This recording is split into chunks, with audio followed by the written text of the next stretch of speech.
So, information about Chris Danforth. He received a BS in math and physics from Bates College in 2001 and a PhD in applied math and scientific computation from the University of Maryland in 2006.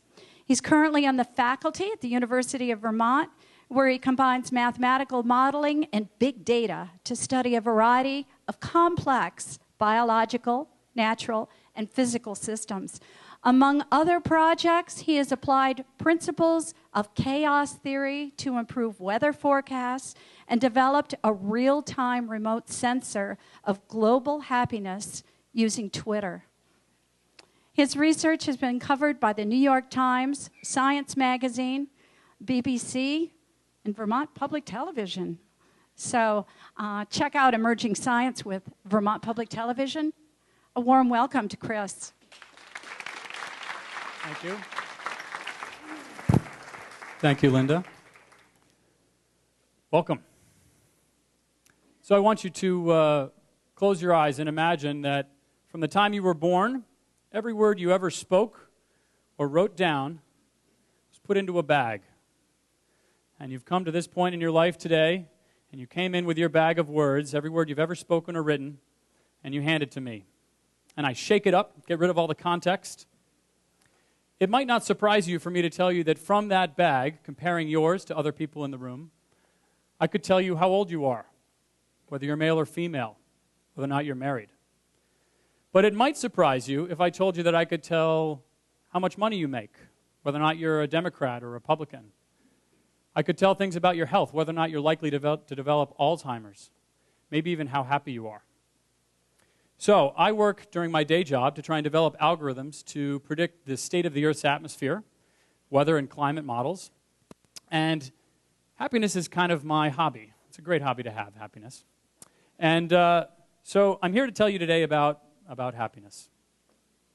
So Socrates was one of the first people to think about happiness. He thought that maximizing the community's happiness collectively was a good idea. He called it eudaimonia. And Jeremy Bentham was another philosopher. He thought that we should maximize our own individual happiness. We should walk around doing what he called hedonistic calculus.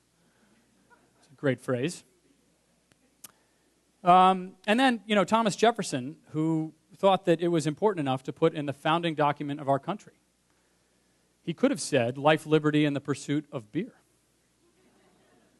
Or sex. But he chose happiness, right? So it's important. You fast forward to today, President Obama is driving the plane of this country, right? He's flying this country. And what does he have to look at? He has gross domestic product, and he has consumer confidence. He has these indices that are very easy to measure.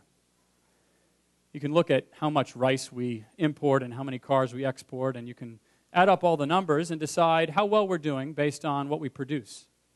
But maybe that's not enough. So there are some countries that think about things differently. So the country of Bhutan, for example, has a gross domestic happiness, gross national happiness index that they try and maximize. They try and get their people to be happier. That's how they make decisions about what to do. So this is a great tradition we have in science of focusing on the things that we can measure as opposed to the things that are important. You do this every time you lose your keys in a big parking lot. It's dark. Where do you go to look for your keys? Well, you go under the lamppost because that's where you can see, even if your keys are in the dark. It's hard to find them there, right? It's hard to measure happiness. It's one of the reasons we don't think about it all that often. But maybe if we sat for a minute, it might be the thing you'd like to maximize as opposed to how much we produce. So, what makes people happy? Let's hear some answers. Somebody raise your hand and tell me what makes you happy. Good relationships. Excellent. Somebody else. Security. Financial, emotional. Rest. Sleep. Excellent. A sunny day. These are great answers. Food. Very good. Exercise. I like the food thing. One more in the back. Oh, excellent job on your test today, Morgan. Well done.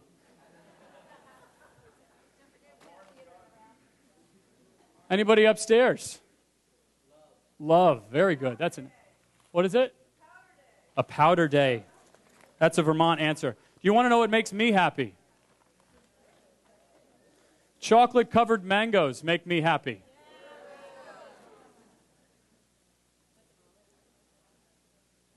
So it's also going to make the people happy who are near the front. One at a time. So one of the ways to find out what makes people happy is asking them. I just did that, and you guys gave great answers. So it turns out that in experiments, when social psychologists do experiments, and they ask people what makes them happy, they say, well, hanging out with my kids makes me happy. And going on vacation makes me happy. And then they go and they hand them a buzzer, this group of people, and they say, all right, go out into the world. Every time this buzzer goes off, this is called experience sampling, I want you to write down what you're doing and how happy you are.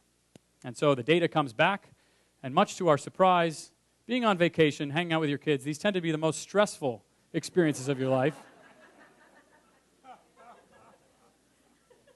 The things that make us happy, it turns out, vacuuming, dusting, doing the dishes, small, simple tasks. This is the rewarding stuff of life. So, how do you measure happiness? That's one way. You can ask people how they're doing. But when I asked you that question, this complex calculation goes on in your brain. What does he want me to say?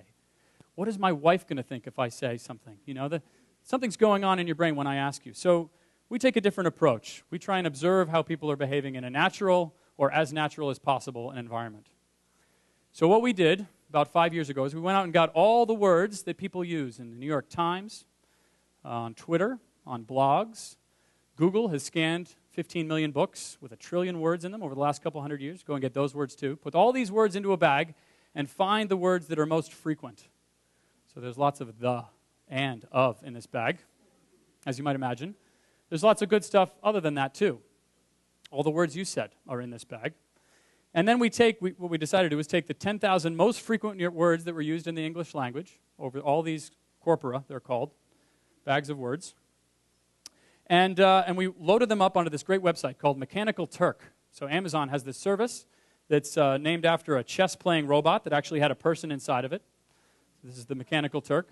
And so people go onto this website and they can do tasks, like the task we provided them is, here's a word, pancakes.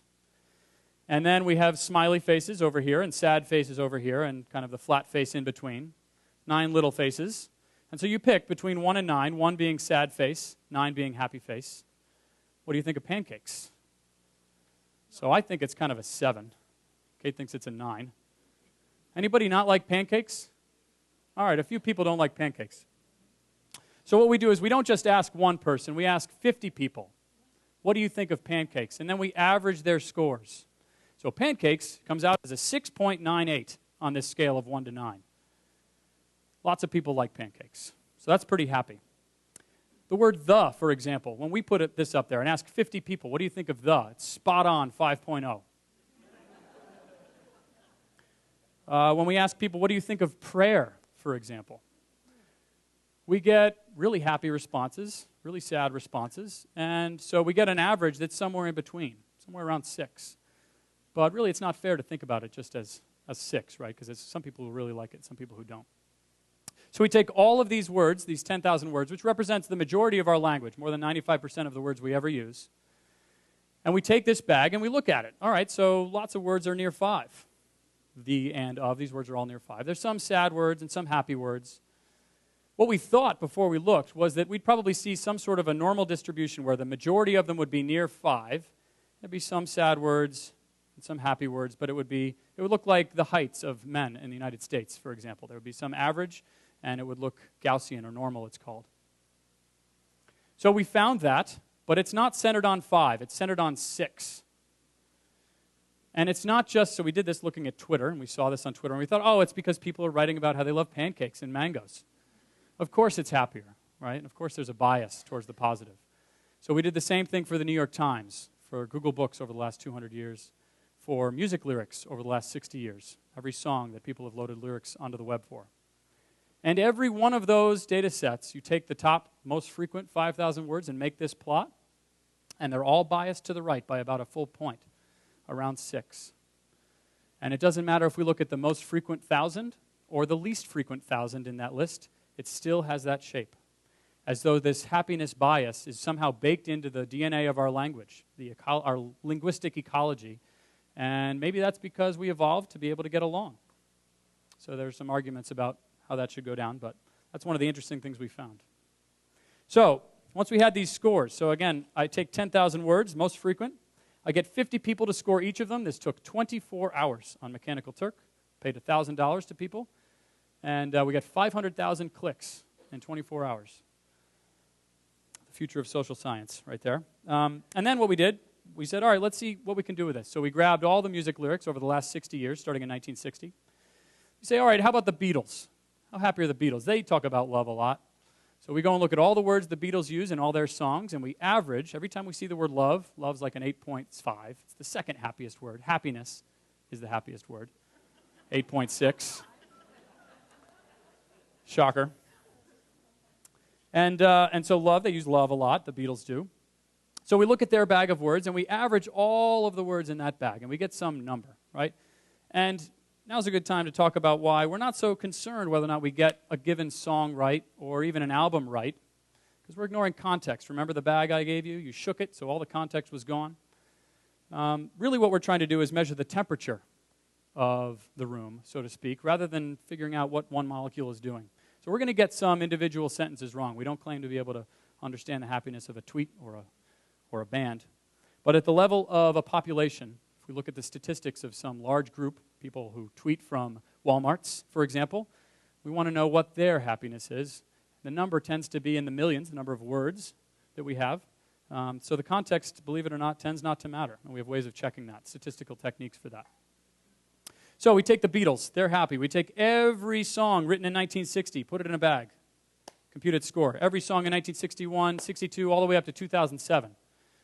And as a function of time, starting in 1960, going to 2007, happiness starts high and just goes down linearly over the entire 60-year period. Why is that? So we saw this, and it was kind of sad. It's like, all right, so is the music that I listened to in high school that much more depressing than the music my dad listened to in high school? Yes, it is. So you go and look at the bands. It's Metallica and Stained, and the lyrics are pretty sad. Turns out, but if you take each genre and do it individually, gospel and pop music, soul, country, they're all flat and they're all happy as a function of time. And it's the introduction of these new genres, punk, industrial, metal, ends up being the saddest. Shows up in around 1970. So that's exploring new musical tastes that we didn't know we had or weren't socially acceptable when my dad was in high school. But I love that stuff. So anyway, that's why the happiness went down, is the introduction of these new genres of music. Okay, so we felt like, all right, we have a tool now. We have this way of measuring a large corpus of words. We found, for example, the word love appeared a lot less after 1980 than it did before 1980. Kind of sad story. We decided, all right, let's try and apply this to something that's more representative of our culture than music. So there's a great artist from Shelburne, Vermont called Jonathan Harris. He's a computer scientist from Princeton. And what Jonathan did about 5 years ago was he wrote a web crawler that searched every blog on the internet for the phrase "I feel" or "I am feeling." And when it found that expression, it grabbed the emotion being expressed along with the sex of the person who wrote it, their age, latitude and longitude, which you can get from the IP address the blog is posted from, and the weather, which you can also get from the timestamp and the latitude and longitude that you get. So we have all that stuff from Jonathan Harris. He built a beautiful website. You can go to it, wefeelfine.org, and you can go find women in their 30s on cloudy days, what they were feeling, for example. So we took all that data and we started to apply our algorithm to it. So we take all the words that happen in a given month, compute the happiness average of that month, and one of the things we found, for example, is that the day President Obama was elected, November 4, 2008, I believe, was the happiest day of the entire 4-year period. And the reason why was the word proud. That was the dominant reason. There's lots of reasons, words more or less frequent on different days, but the word proud was the word that people were using more on that day. Michael Jackson's death was a very sad day, one of the saddest deviations from its monthly average. We saw that this trend over the 4 years, blog happiness went up. We weren't so sure why. It ended up being that people who were sad ended up moving to Twitter or Facebook, LinkedIn. people who were blogging, who stuck around, the trend got happier because the people who stuck around were happy. So we found, again, so we have, it turns out Jonathan had collected from 2 million individuals, okay, 2 million individuals over this 4-year period, 10 million feelings, and we have age for most of them. So we can take age and decide, all right, let's take all the people who are teenagers and put their words in one bag, and all the people in their 20s in one bag, and so on. And then compare the bags of words. How happy are they? What words are making up the difference? So, for example, teenagers, just awfully sad. Their blogs, teenagers, 13, 14, 15, they use words depressed, sick, fat, bored, lonely, alone, a lot more often than people in the middle of their life, in their 40s and 50s. So as a function of age, starting with teenagers, single max convex curve that looked like this, peaking around 50 or 60, happiness, and then dipping off towards the end, but much lower for teenagers. It turns out that this is exactly the opposite of what every survey has ever found. All right, when the social psychologists call people up and say, how are you feeling? How old are you? Click. What they get is the exact opposite. They get a U-shaped curve, okay, where people are saddest in the middle of their life. So I could tell you stories about why one of these plots makes sense or why the other makes sense. But in reality, we really don't know. There's still an open question, right? Because when you get called on the phone, how happy are you? How old are you? Who knows if they're telling the truth? So, men or women, raise of hands. How many of you think men were happier in this 2 million person survey of blogs? Men are happier. Raise your hand. I see lots of women raising their hand. Okay, now, how many of you think women were happier? Okay, very good. It's roughly even split, which is perfect because they were identical. Except, so of course, there's something interesting here.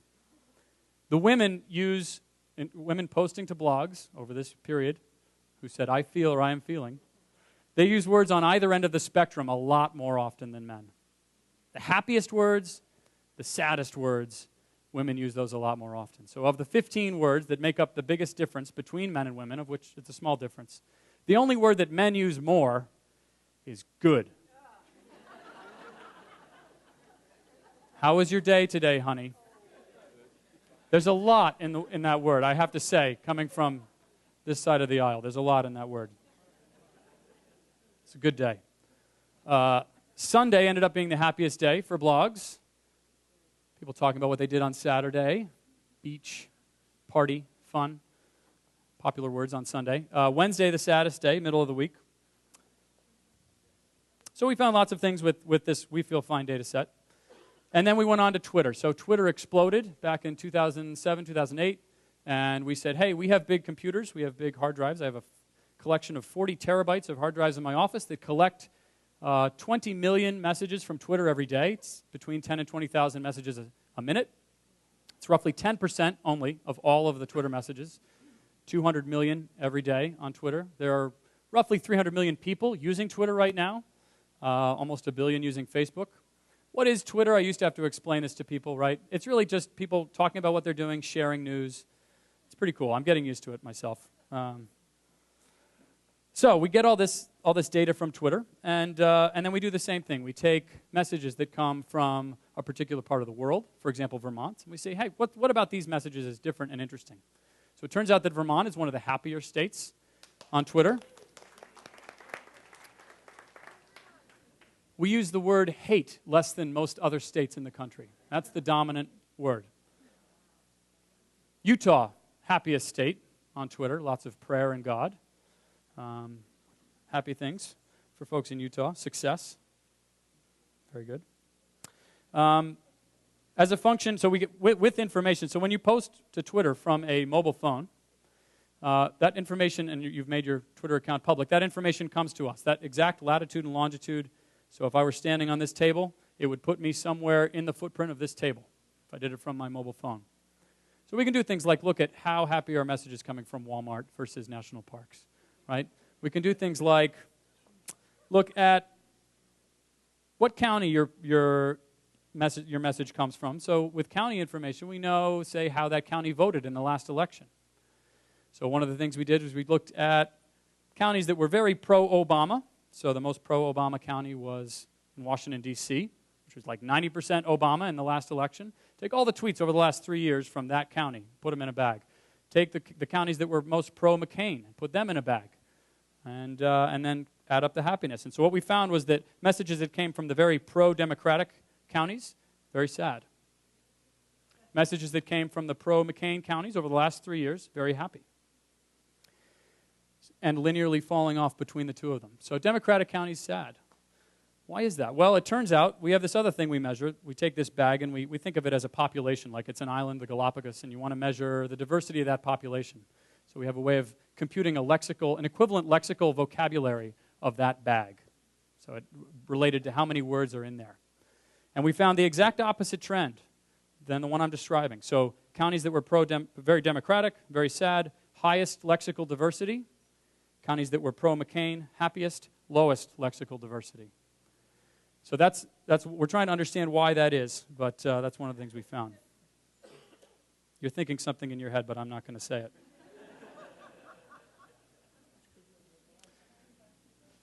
So one of the other things we found, there's this great sociologist by the name of Robin Dunbar who understands primates. He goes out and studies primates and decides, all right, well, the successful groups of primates, their maximum size is around 150. And he's done research on corporations, which ones succeed. Turns out that 150 is this important number. It's called Dunbar's number. And it's designed, this number is meant to represent sort of the largest size social group we can effectively function with. How many friends we actually keep in touch with and know in our life maxes out at around 150. More than that, and it just doesn't work very well. So when we with Twitter, we know how many people are following each other. So my account, I have 25 followers or 100 followers, people who receive my messages. So one of the things we do is as a function of how many followers you have, we compute this happiness score of that popularity, if you will. Not so much influence, but popularity. And we do the same thing for this lexical diversity. And both of them peak, single maximum, right around 150. The happiness and the lexical diversity right around this Dunbar number. So one of the things we're working on now that's the hardest to do is this contagion idea. So on Twitter, there's this idea of a network where you're friends with some other people and they're friends with each other. And we'd like to know whether or not we can measure things like the contagion of emotion or ideas. Hashtags are this phenomenon on Twitter. You can watch how things change. The word Occupy, for example, has exploded. It started with Occupy Wall Street, and now it's Occupy fill in the blank. My office hours up in the math department, Occupy the math department. 40 kids sitting around on the floor doing linear algebra. All right, so what's the big picture? The big picture is we want to be able to take all of these sources of text, this big bag I was imagining in the beginning. We call it the hedonometer. Hedons walking around, we're measuring them. The hedonometer. And so this idea is along the lines of the digital humanities. You might have heard about culturomics. So the Google Books guys decided to take a play on genomics and study how our culture has evolved over time. And so they scanned all of Google's books, roughly 15 million books, 1 trillion words, and we're able to show lots of interesting things about how our language is evolving over time. People have shown, for example, that anxiety in the words used on Twitter lead the Dow Jones Industrial Average by about 3 days. People have shown that movie releases, like Harry Potter, for example, there's a lot of chatter right before it comes out, a big peak, and then it dies off. And just looking at the rate of increase in that peak leading up to the release of Harry Potter, they can predict more accurately the number of ticket sales that will happen that weekend than Hollywood's best algorithm can do. Just looking at what people use on Twitter, how much they talk about it. Obviously, you've heard of Google flu trends, people typing in, I'm sick, I need remedies. Google can tell before the CDC does where the flu outbreaks are going to happen. And people are very interested in things like this Occupy movement, the Arab Spring. Can you go back, now that we have a record of communication on Twitter, for example, for Arab Spring, and see what are the characteristics of networks of people who are connected that worked, where protests were successful, and maybe there were other countries where they were copying what happened, but the infrastructure wasn't there. Can we go back and measure that using the topology, if you will, of the Twitter network? So, getting back to algorithms, to finish off, I brought in my favorite toy.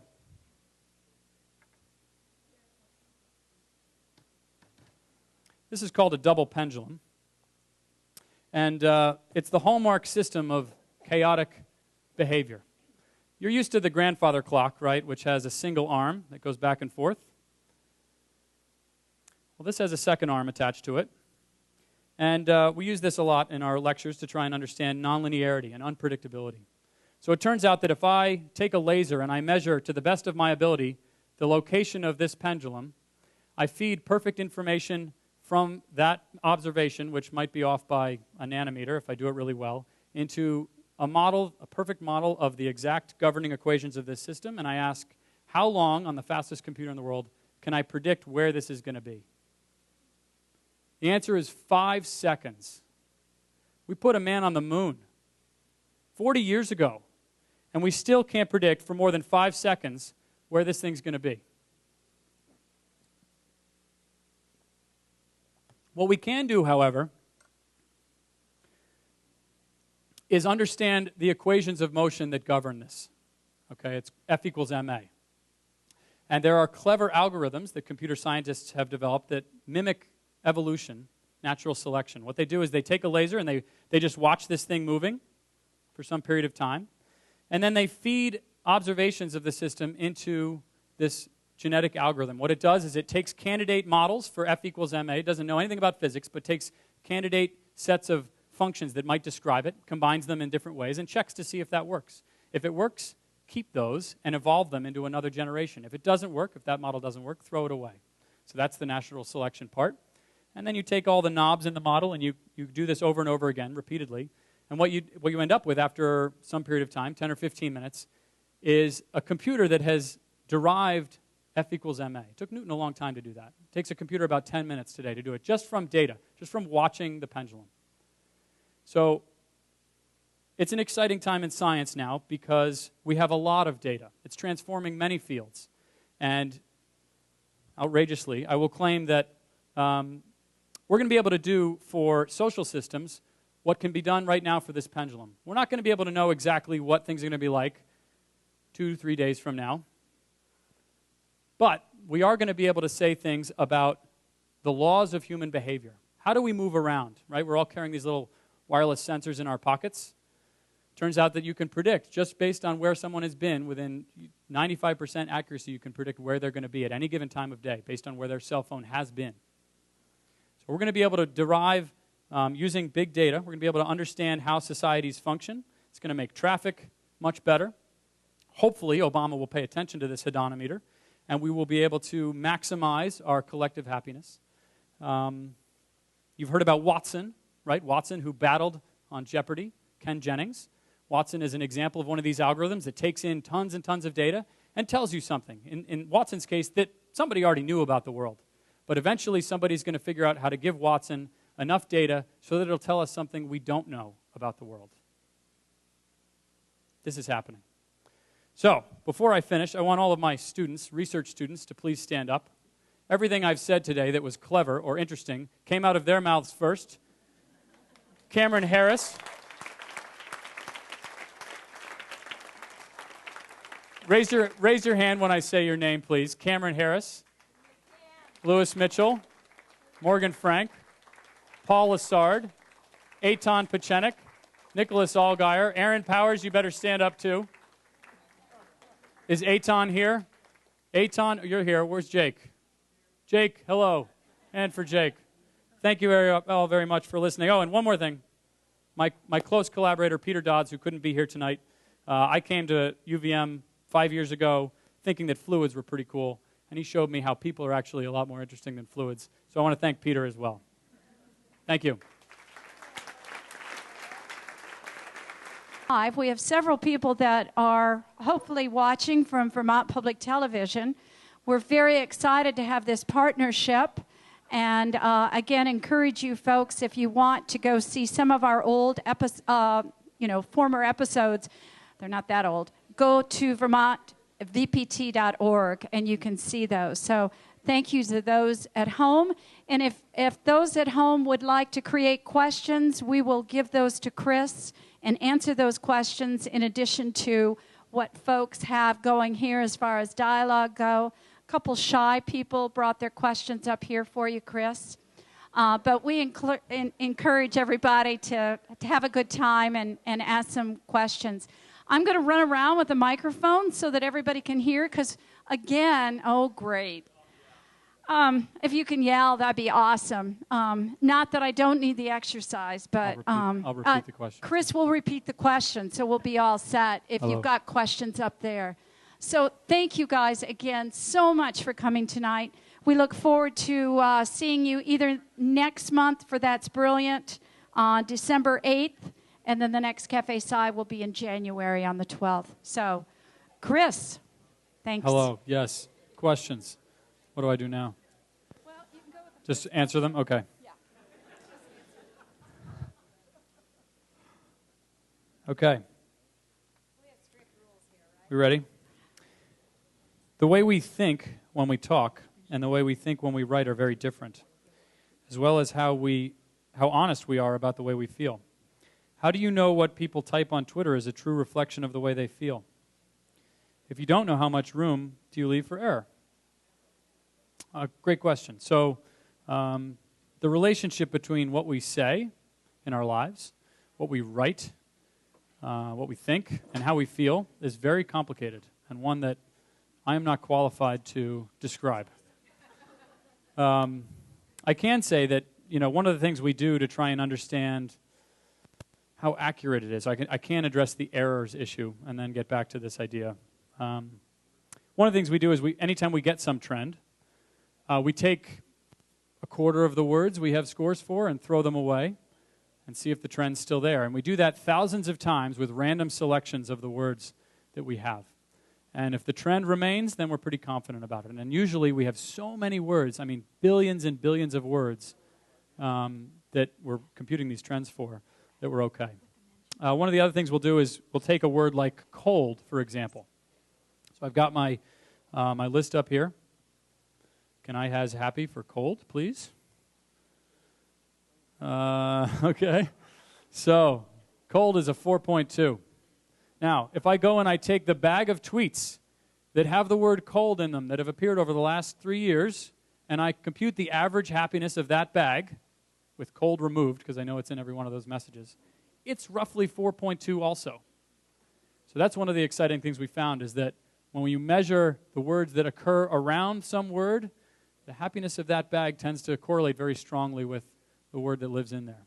So this is an indication that, a word like occupy, for example, which isn't in the top 10,000 words, if we went and looked at all the tweets over the last month that had the word occupy in them, we could really get a good sense for what an average room of 50 people would score the word occupy as. They correlate very strongly. So how do people feel when they're writing these things? I can't answer that question. I can just say that we do our best. We use the statistical techniques that are available to us to understand whether or not this trend is sensitive to the algorithm that we've applied. Now, with respect to what people actually feel when they read things, which is another story, right? So it's not just how you feel when you write, but how do you feel when you read something? That's really what we've asked these folks on Mechanical Turk to do, is tell us how they feel when they read a particular word. We have this incredible machine up at UVM called the Functional Magnetic Resonance Imaging Machine. It's a $3 million magnet, 40,000 times as strong as the Earth's magnetic field. And they can put people in this machine and ask them questions, show them pictures, ask them to perform certain tasks. And so one of the things we're hoping to do in the future is have them read tweets coming from one of my students, for example, and see how they feel when they read particular words, correlate that with what they say about how they're feeling. And so there are regions of the brain that will light up when you ask them these questions. They can measure that using this magnetic field. They can look at where blood flow is being asked for by neurons, how water diffuses through the brain. So there we go. That's an answer. Follow up. Okay, we got some questions over there. Up the stairs. Okay. Okay.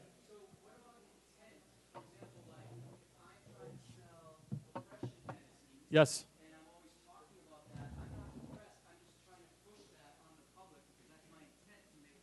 Yes.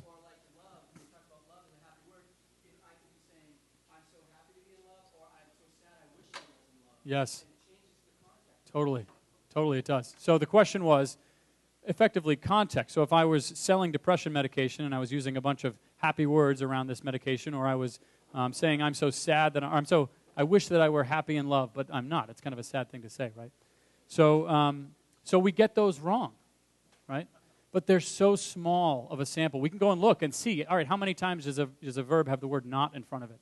Less than 1%, it turns out. So it turns out that, yes, we get those wrong. It's like measuring, the temperature of this collection of molecules over here in this part of the room, when really we're looking for the whole thing. So yeah, we're not going to get the context right on every message. It's a good point, though. Yeah. Research did go off in a lot of interesting directions. Do any of them scare you in terms of Great question. Big Brother? Yeah, so the question, if I could rephrase, is so this research has obvious implications for many fields. For example, marketing, you want to sell people something. But you also might like to be able to find Osama bin Laden, for example. And the government pays people to try and develop models of networks and who's in charge of a terrorist network so they can go and decide, well, what's the right strategy? And so in a modeling framework where you're doing things on a computer, you can go and simulate 1 million potential Al-Qaedas, right? And you can decide in the computer, based on statistics about how terrorists act, how they've been observed to act in the world, you can go and, in a modeling framework, decide what happens if we, so to speak, cut off the head of the organization. Does that change anything? Or would it make more sense to just try and keep people from gathering together in large spaces where the bombs go off? So in terms of the implications of the research to the scary side, the Big Brother side, I can say, for one, that we're working from the good side. We're looking at happiness, right? We want to try and understand how to maximize the well-being of people around the world and figure out what can do that. Obviously, there are people interested in using this sort of thing for other purposes. But, from the interactions I've had with the government, they're trying to make sure that they get the right result, that they're not doing something that could end up causing harm to a lot of people. Bell-shaped curve. Yes?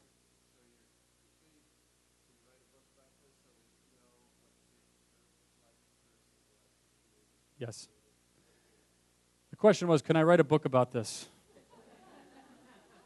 Absolutely, we can write a book about this. No, so the question was, so this is kind of funny. We have, as a function of age, we see this single maximum, very clean single maximum convex curve. And it's exactly the opposite of what users report, what people report when they get asked questions, right? So I don't know if the answer is that it's because those people are being asked, and this set of calculations goes on in your head. What makes me happy? What are people going to think? What are you trying to sell me, right, when I answer that question? And so we're trying to tease out why that is the case, but we don't know yet. Can you talk about the difference in what you're seeing between deleted Twitters and Facebook postings versus what people actually leave out there for others to see? Yeah, so the question is, what about Facebook posts that are deleted versus Facebook posts? Or do you mean accounts that are private, or do you mean posts that have been deleted? Yeah. And pull it off. Okay. Very good. So on Twitter, you can go to your account and see your messages and decide, I don't like that one. Let me pull it right off. And you can click delete. And so when we get our 20,000 messages every minute, some of those are little pings that say, delete this message. We do not delete that message. We go and find it, in fact, because it's probably got some good stuff in it. So you'll have to check back in a few months for me to answer the question, or what are the characteristics of the tweets that have been deleted, because we haven't had time to look at it yet. We have more questions to answer than we have people to do them at the moment, and that's a good one that we're thinking about. Yeah. Okay, how about right here?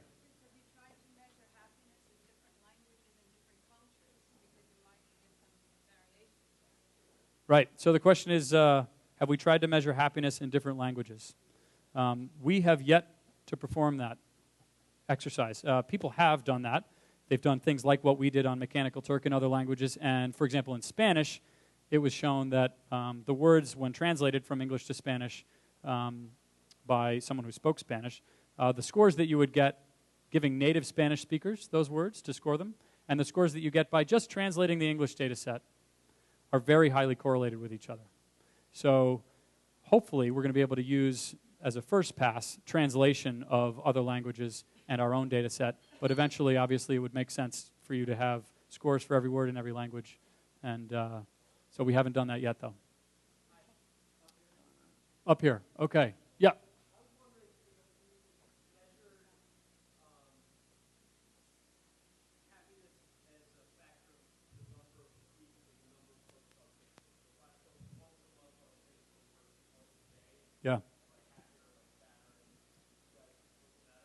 Yes. We have looked at it, and there doesn't appear to be much of a trend in terms of how many posts you do. That's just on Twitter, though. Facebook, by the way, is primarily private. So only Facebook's data team have access to their messages. I know. Yeah. Okay. We have someone who's not on Facebook or Twitter. A round of applause.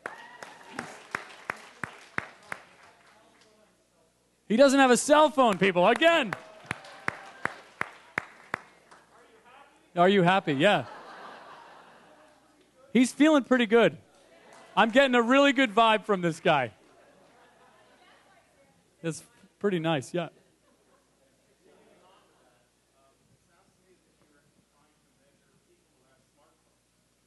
Right.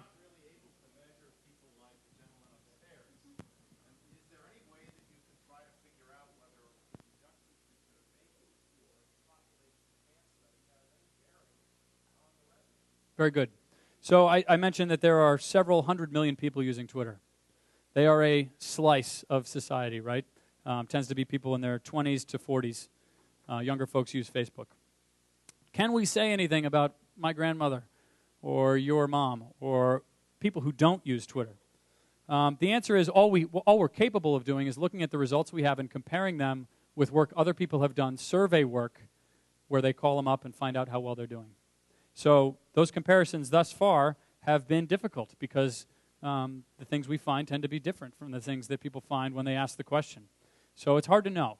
But I will say this. We have a very good idea of what people on Twitter are talking about, given the volume of data that we have. And the type of people who use Twitter represent a very influential majority of this country. So in terms of something to study, we're excited about it. I can't say that it's going to tell you anything about yourself if you don't use Twitter.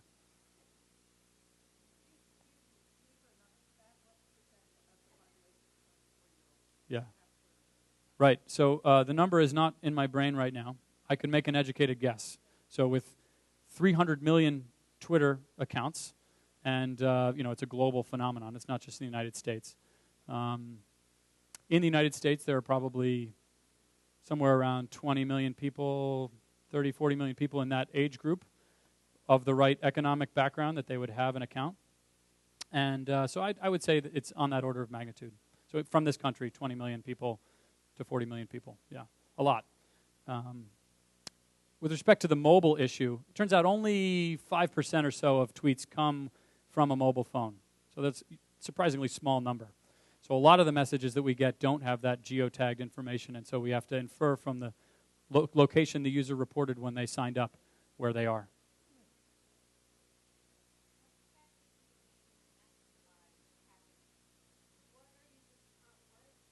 Yeah.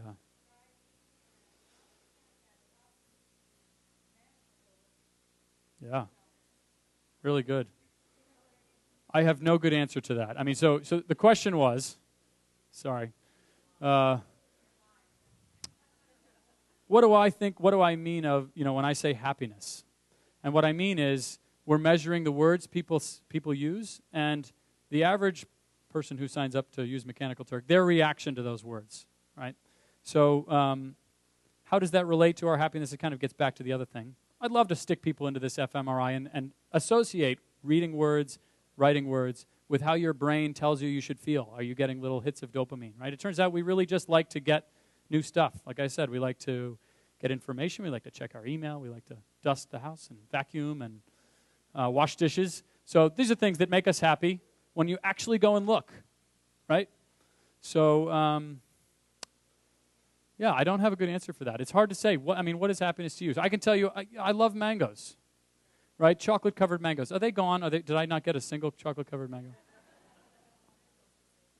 So that's like a in-the-moment kind of happiness. Last week, we hosted the Complex Systems Center at UVM. We hosted a Big Data, Big Stories conference, a TEDx event, if you've heard of the TED conference. And I spoke at this event about weather prediction. And I came home that night. I hadn't slept more than a couple hours in several days. I have young kids, a 4-year-old and a 6-year-old. My son, Afton, who's 4, he said to me, I saw you on the computer. You were telling a story about the earth. Can I do that when I grow up? Okay, that's happiness. I don't know. It's one of those things, right? It's hard to describe. You know when you see it. Okay, right here.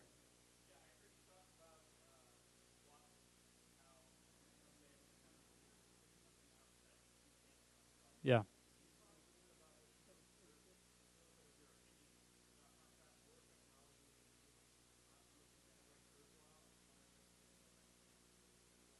Right. Very good. So let me start with a great TED Talk that you should all watch if you haven't seen. It's by Deb Roy, Debroy. And he is a scientist who works at MIT, and he just had a young child. And what he did was he outfitted his whole house with cameras to capture every single minute of the first few years of his son's life. Wrote a clever algorithm to parse through all this stuff so that it threw away the data that didn't matter.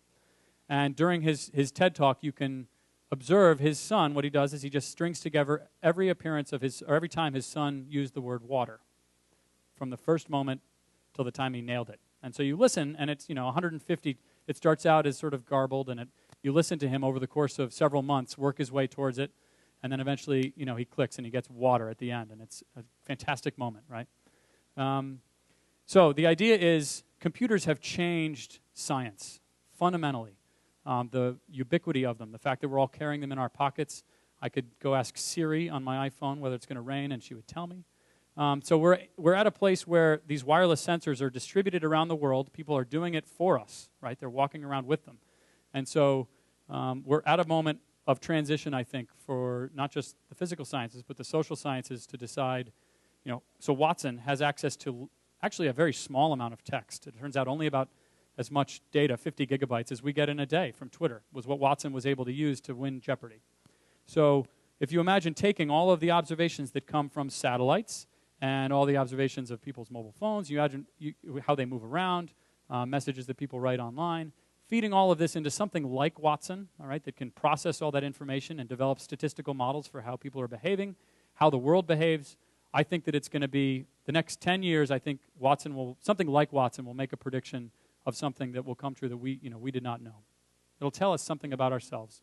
And we're actively, people in this room, students of mine, are working on that exact problem. How to train a genetic algorithm to come up with information about people's brains in this fMRI machine I was talking about that, the neuroscientists don't know about yet. It's okay.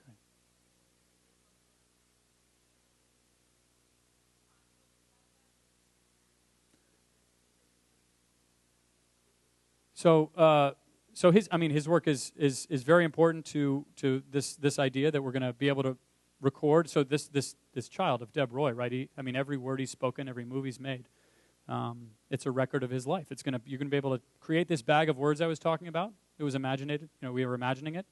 This child will have that bag, right? And we'll be able to tell things about them, about their health, about people's health as they move on. And so I think it's hard to predict what will happen in 20 years, but I think he's got great ideas. Other questions? Yeah.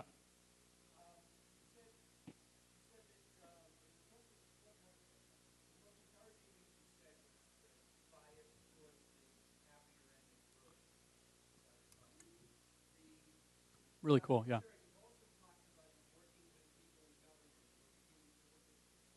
Yes.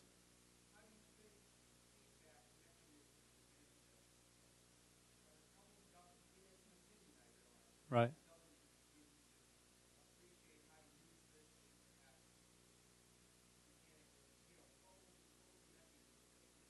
Right. So, obviously, the government doesn't want to go out and have to fight wars, right? They'd prefer to win what they call the hearts and minds, right? Which is this expression that's got all kinds of stuff tied up in it.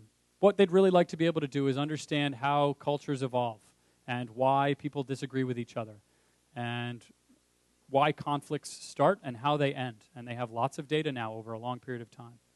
So there are people like Steven Pinker who have come up with this idea that really we are cooperating more as a culture than we ever have before. People are not dying in record numbers like they used to in big wars. And so my hope is that the government will use this information to try and help people. That's the hope. So the people that we work with in this area, that's what they're doing. Kate?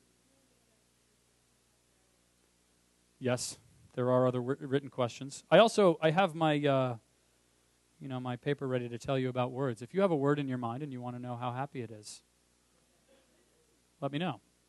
And you might, so one other interesting little tidbit. I mentioned prayer as a word that's kind of divisive, right?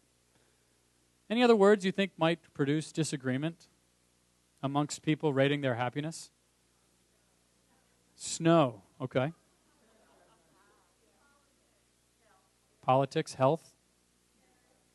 Marriage, oh, hell, wow, okay. Are there people who would rate hell as a happy word? No, Congress, okay. Okay, so I can't read the first 5 words that in the ranking of words by standard deviation, by the disagreement, because they're all profane. There's a lot more. Now, things like cigarettes, whiskey, church, capitalism, porn, summer, beer, wine, zombies. These are words that produce maximal disagreement among the people we show them to. And 5 different variants of the F word were at the top of that list, out of 10,000. I did not rig that. Okay. Happiness. Is happiness a self-fulfilling prophecy? As our vocabulary shrinks, could the media, the internet, reduce and or skew our vocabulary so that it becomes happier, sadder, more anxious? Absolutely. Microsoft Word does that when it changes the word you type in. Your little text message thing does that when you type in some word and it decides you meant something else. So if you go and look at the Google Books project, you see that over the last 20 or 30 years, words are being born at a slower rate and they're dying much faster. And the reason is that there's sort of a standardization that's happening through the use of electronic media to communicate. It doesn't mean that people don't misspell Brittany when they name their child that, when they show up at the hospital. So if you go and look at baby names, you'll see there are like 8,000 variants of the word Brittany for baby names. But yes, our vocabulary is changing as a function of the technology we're using. Go ahead, you in the behind. Yep, go ahead. No, right there. You go for it. Yeah. Sure, yeah. So we get everything, right? So emoticons, for example. So people use emoticons, right? The little semicolon and the wink and a nose, right? So this is, if you take all the words that have emoticons in them and you rank them on how happy they are, not surprisingly, the smiley face is the happiest, with the nose, right? You take all the tweets that have the smiley face in them and take that bag and average it. If you look at this lexical diversity, it turns out that the wink with the nose and the smile is the most diverse. So people who put in the wink with they're taking a little more care with their phrasing and using a larger vocabulary. Yes.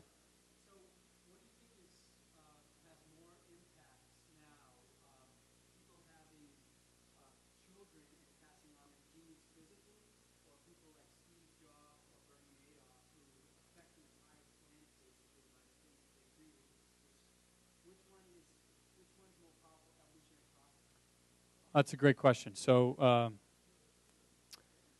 let's see if I can paraphrase that. So people like Steve Jobs have, with their creativity and the ability to disseminate technology, cheap technology, they've really changed the world. And I'll say Steve Jobs, the day Steve Jobs died, was the first time in my life I felt sadness for the death of someone I didn't know. And I think it's possible that, so the question was, which is a more powerful evolutionary process? The one that takes place in technology and people's creativity, or the one that we pass on to our children?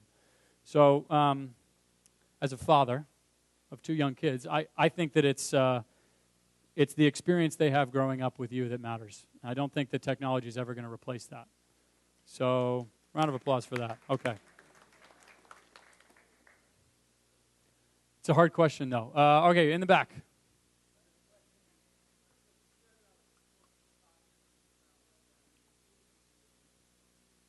Eudaimonia.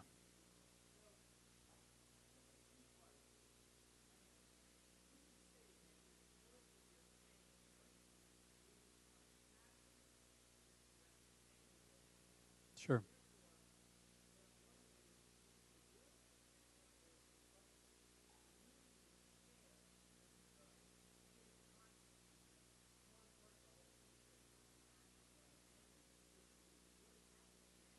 Yep. Yep. So you all in your mind, oh, go ahead.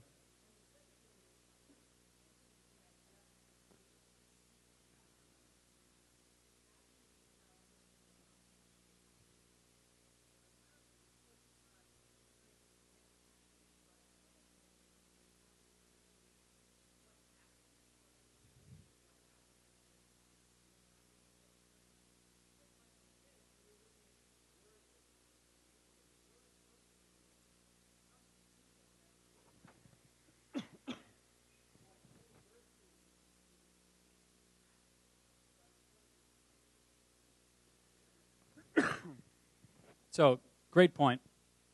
People who are writing about the Tea Party, for example.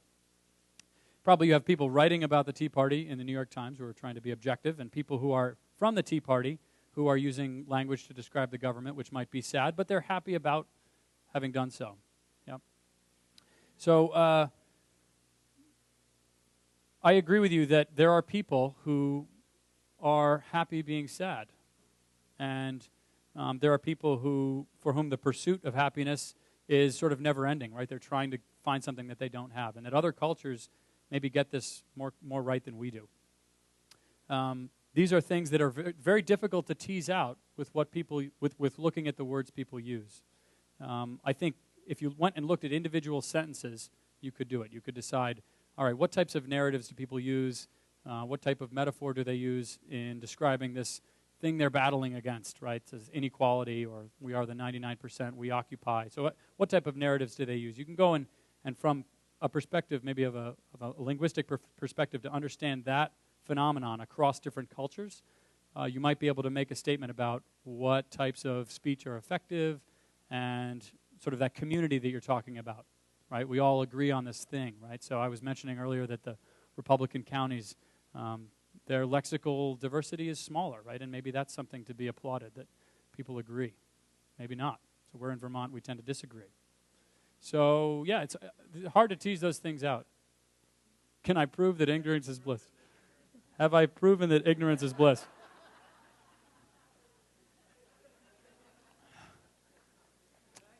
That depends.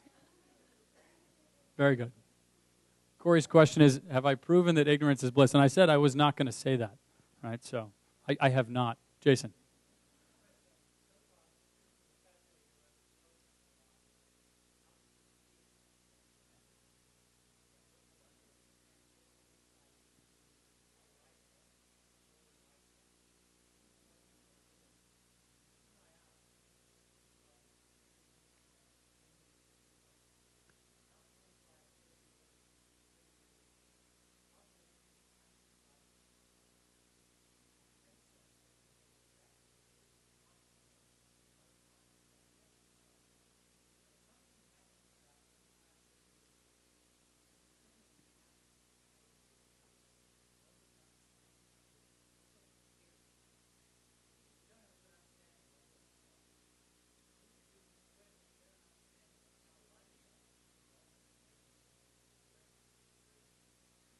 That's a great point. So Jason raises this idea of the obesity epidemic having sprung on us 25 years ago, and it's hard to understand what happened, right? It can't all be McDonald's fault, right?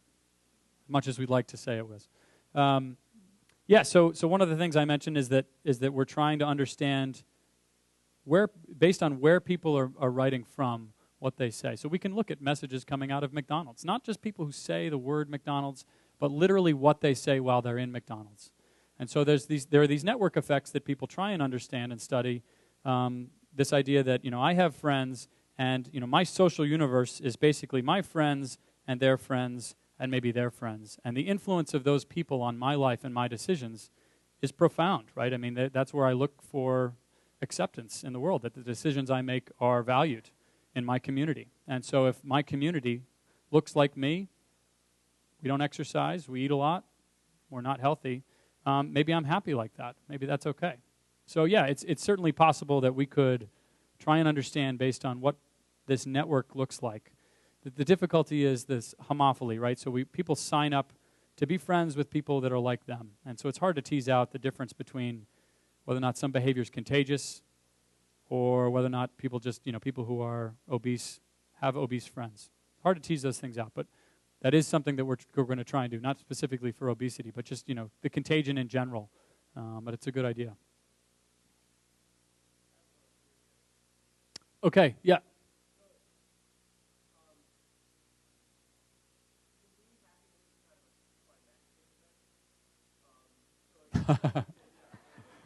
What do you mean? I don't know what you're talking about.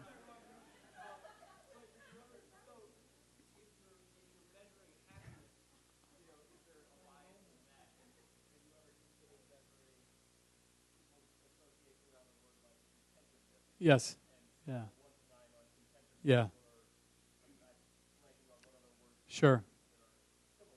Yeah, so people who do this not for a hobby but for real, right? The linguists, they think there are basically three dimensions which are important to language. They have this, they call valence, which is the pleasantness, happy, sad. They have arousal, which is like, how excited do I get when I read this word? I mean, a word like terrorist is very sad, but on the arousal scale is big, right? It gets your heart beating. And then dominance is the third axis. So it's how do you feel when this, how dominated or dominating do you feel when you read this word? And so those are the three dimensions that people use. We decided to focus on just this one dimension because it's easier, right? Kind of like projecting the whole political sphere down onto this left-right dimension is easier, even though it makes no sense. So that's why we chose to do that. But it certainly makes sense to look at other things. So it's a good idea.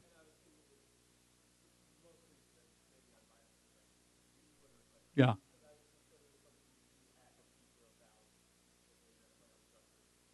Yeah, I think that is a common perception of people who don't use Twitter, is that you use it when you're on top of a mountain or when you're really pissed. And maybe some people use it that way, but the majority of people use it to share everything about their life.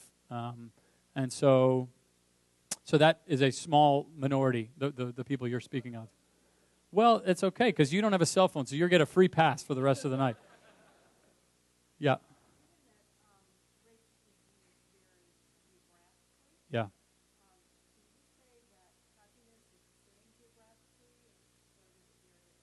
The question is, does happiness vary geographically? And the answer is yes.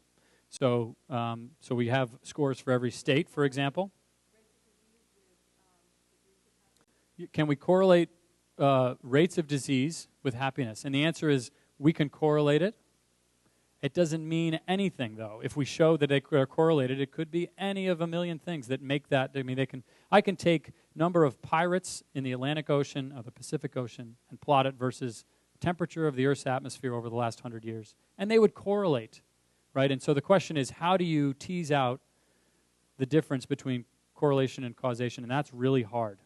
So here's another website for you to go visit, Google Correlate. So you go to Google Correlate, and you can draw a curve of your choosing, and it will go and find the search terms, the things that people look for that match that same exact curve that you drew. You can also upload your own data if you want and go and find things that correlate. So for example, you can take some peak, let's say in 2004, I can just go and draw a peak like this, and I press tell me what correlates with that, and 0.99 correlation with the Xbox 3 that came out then, right? And so, okay, how do I use that? It's hard to know. So it's, certainly something we'd like to do is to understand, can you measure rates of disease, obesity spreading, other network effects? Is happiness contagious? How does information spread? We'd like to measure those things. It's really hard. It's really hard to do what you're suggesting, but it's something we want to try and do.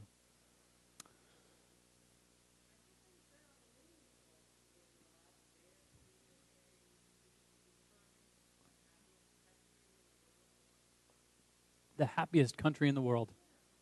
Yeah. Was it Sweden? Third world country. So socialist countries tend to rise up to the top of that ladder. How much we spend on healthcare doesn't seem to help us be happier in this country. Yeah, so they typically do that by survey, by measuring what people say in response to this question, and also things like how much they produce. Maybe they should be talking about, how much time do you spend in traffic, for example. Yeah, yeah.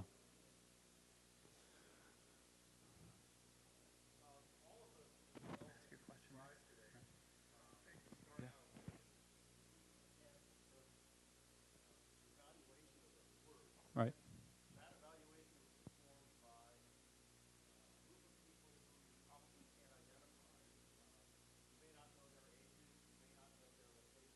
Yeah.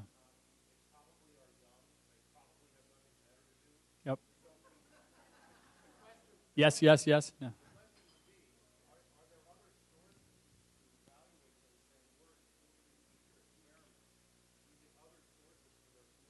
Yeah.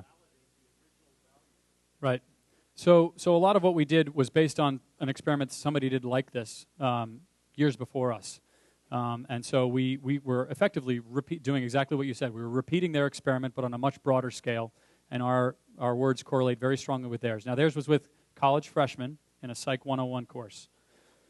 So our data set correlates strongly with college freshmen in a Psych 101 course, and we do actually know how old the people on Mechanical Turk are and where they live and whether English was their first language or second language. And we asked them lots of questions, actually. So, well, that's a good question. We don't know if they answered honestly. But, I mean, most of social psychology and results in this field are based on college students, right? Because they're the free labor. They're there in your class, and so the experiments get done on them. So, yeah, it's a good point, but it's something that, that given the popularity of this Mechanical Turk and the ability to find people all over the world, it's something that would be easy to do, what you're suggesting, to repeat it several times. We ended up finding basically that, after you get 50 people scoring a word like cold, you're not moving it very much by going and asking more people. Right. Yeah.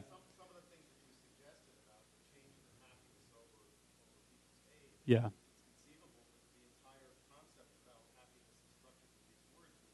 Absolutely. Absolutely. Yeah. Do you want to come and score our words, by the way? No, he's right. So the age. So one of the words that we saw teenagers in blogs using a lot was sick, which is a happy word for them, right? This Stained album is sick. Love it, even though it's depressing. Yeah. So that's a hard word, right? So sick is a hard word because it means different things to different age groups. So one of the things we do, like I was saying, is we throw that word away. Throw away a quarter of our data set, randomly chosen. And we do that thousands of times to try and decide, does the trend remain? And it does. So we do things to try and account for that. But that's definitely a problem. How are we doing on time, Linda? One more question. Excellent. Who's got the last question? Yeah? Okay. Anybody who has not asked a question yet? You haven't asked a question. Okay, go ahead.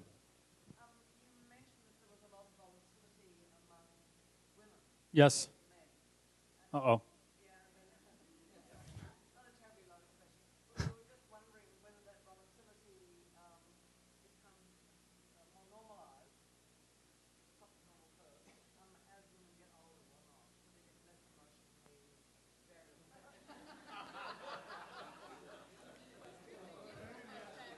I'm going to repeat your question exactly. I'm not going to paraphrase it because you did a great job. Do women become more emotionally volatile or less as they get older, was your question, basically, right? So the answer is we didn't have enough data on older women blogging. The number of women in their 70s and 80s who were blogging was small. So I'm gonna punt on your question. So there is a recent book out about how women are actually becoming less happy with age. Expectations that they're going to be perfect moms and work and be a great wife. These things have been difficult for women in this country over the last generation. You can look at as a function of age. So there have been studies of nuns who come into a convent and they write an essay about who they are, what they believe in as a teenager. They do this several times over the course of their life. And you can tell, so the studies have shown that they can tell which of these nuns will develop Alzheimer's based on this, a reduction in this lexical diversity I was speaking about, the word usage. So Agatha Christie's last book, it's a lot less diverse bag than her previous works, and so they think maybe that was a cause. So that you can see things over time, but For blogs and women, older women, we don't have enough data. Thank you. Let's give a round of applause to Chris Danforth. Thank you all for coming.